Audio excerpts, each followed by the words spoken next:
Okay, in this video, we're going to go over some of the special rules that are involved with Hive missions, specifically the node special rules that you can encounter. One of which is that nothing is certain when it comes to Hive missions, in that usually during a mission, if you complete the event listed on a node and it's marked with an event counter, you don't have to do that event again if you pass back through. So if our squad here had gone around and then come back to this node that was marked with an event, normally they wouldn't have to recheck that. But when it comes to Hive missions, you don't just get away scot-free. You do have to do an event check on nodes that are marked with an event counter, but it's not the event that's listed on the node itself. You'll do a generic 5+ / for the A encounter for every node that you go back to that is marked with an event counter.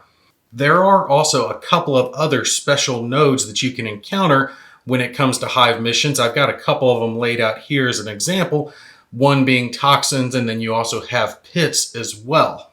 So when it comes to toxins, if during your event check step you trigger the event toxins, what you will do is you will generate a random number, and on a 5+, your squad will suffer 2 wounds, but this is 2 armor piercing wounds. Nothing can stop these wounds. Armor, nothing stops it. So these wounds can be assigned as per your wishes, but there is no way to negate these wounds.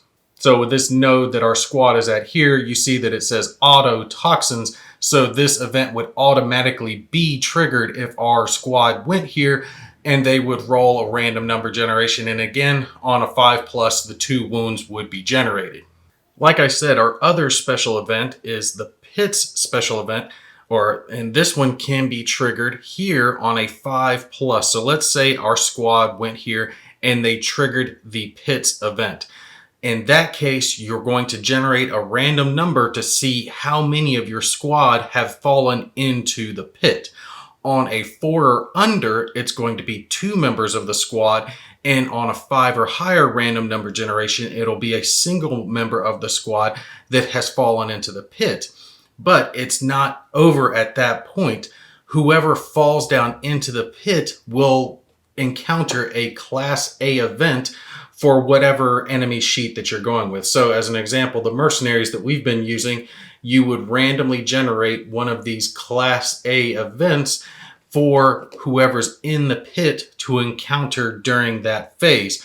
The rest of the squad would not be able to participate in the combat that occurs until the start of the 3rd combat round.